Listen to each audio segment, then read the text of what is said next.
diterima ramai. Jika anda ingin tahu secara mendalam, teknik berpakaian juga sering menjadi keutamaan syarikat-syarikat besar. Ini lebih menjurus kepada bahagian jualan.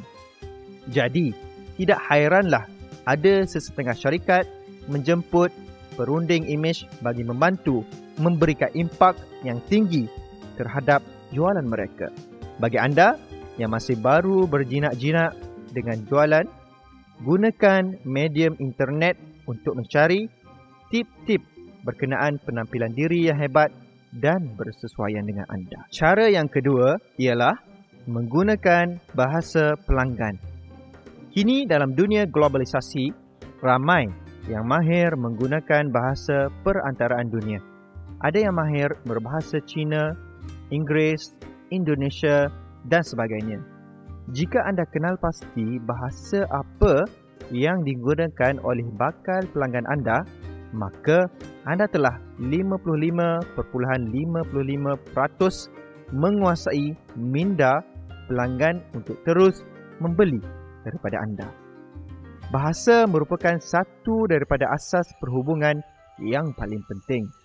Keutamaan dalam penggunaan bahasa yang betul dan sesuai mempengaruhi minda bakal pelanggan untuk bersedia membuat sebarang pembelian daripada kita kelak. Ada kalanya bahasa yang digunakan akan membuatkan lebih ramai tertarik untuk berinteraksi dengan kita.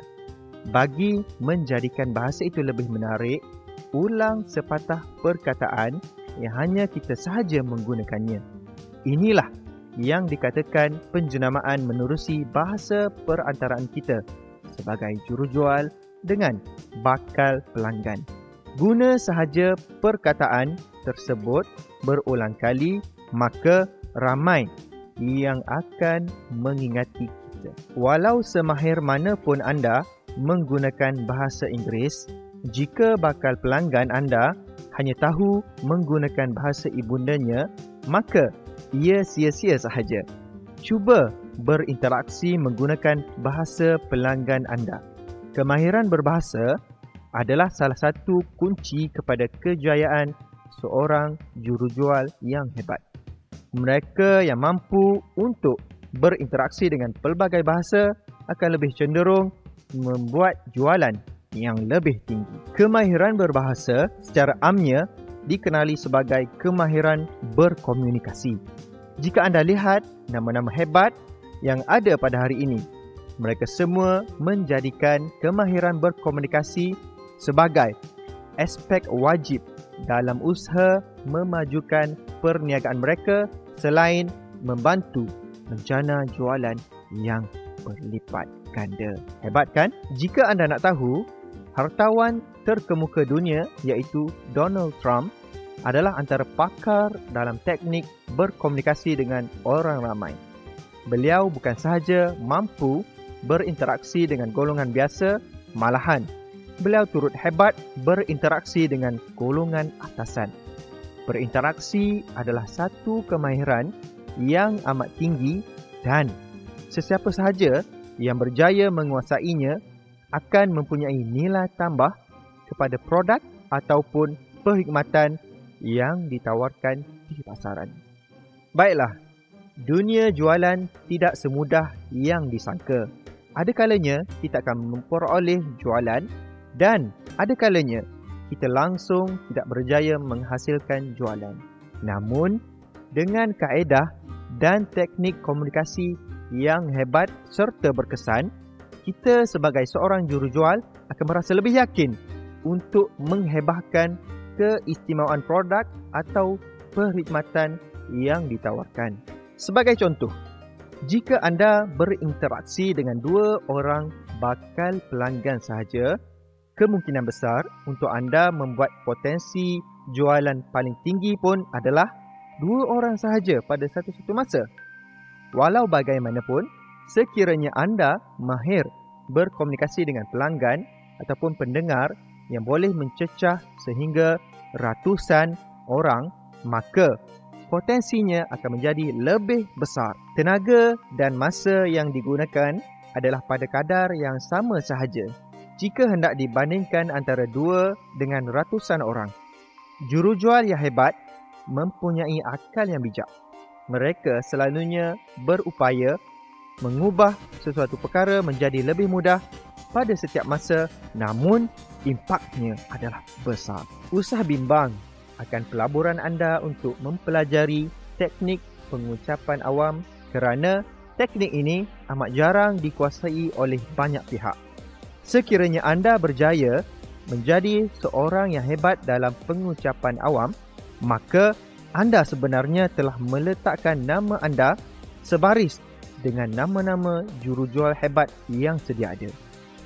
Percayalah, teknik pengucapan awam adalah satu daripada perkara yang amat ditakuti oleh ramai pihak.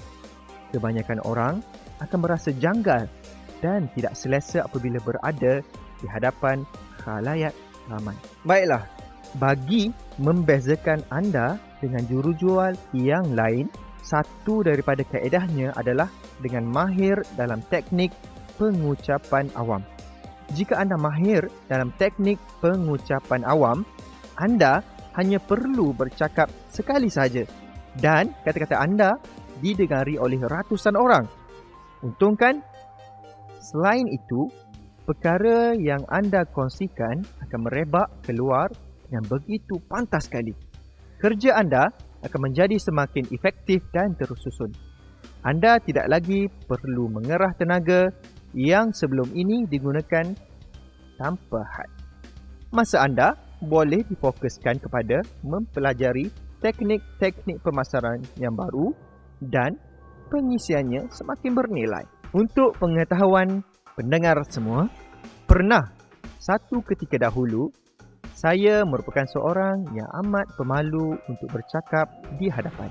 Namun, setelah bertemu dengan seorang penceramah yang hebat iaitu Datuk Dr.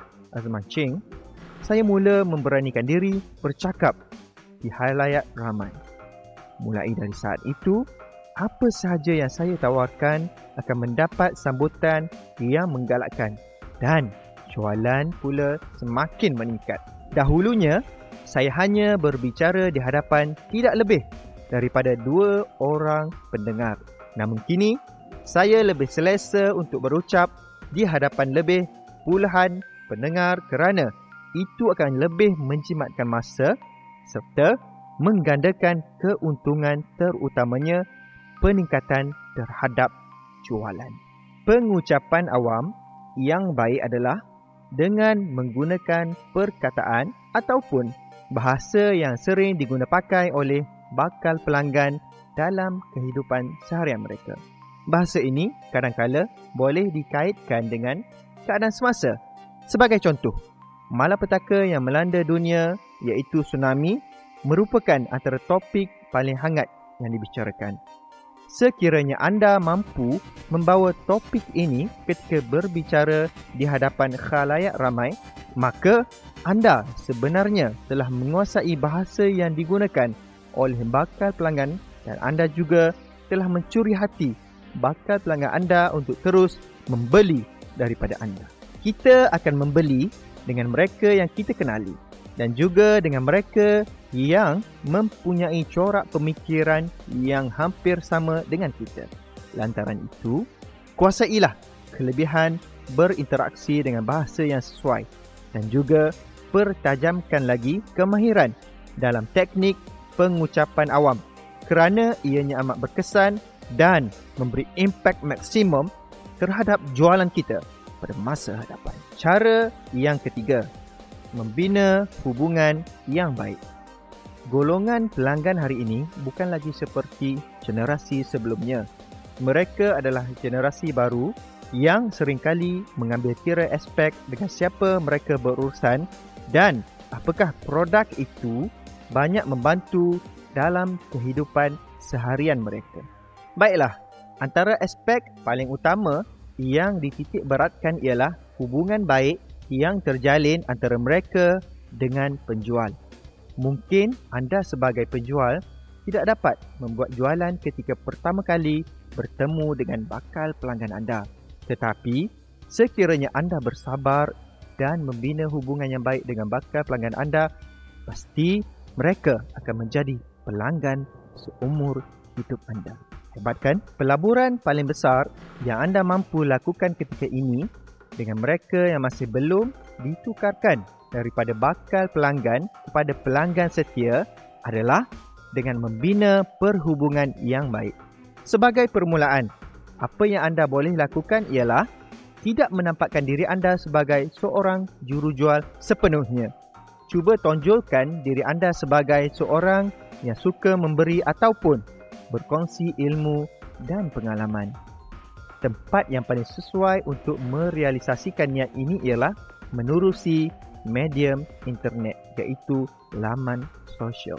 Banyak ruang dan peluang yang mampu digunakan terutamanya dalam medium internet ini. Antaranya adalah dengan menggunakan laman sosial ataupun blog. Secara peribadi, banyak ilmu dan pengalaman yang telah saya kongsikan di blog www.fatwallah.com. Saya amat aktif berkongsi pengalaman dan ilmu di blog saya sama ada daripada segi perniagaan, jualan maupun motivasi. Kunci utama ketika berkongsi di dalam blog adalah konsisten. Pada peringkat awal, ianya amat sukar untuk dipraktikkan kerana topik yang hendak dikongsikan mestilah unik dan kreatif serta mampu menarik minat ramai orang untuk turut serta berinteraksi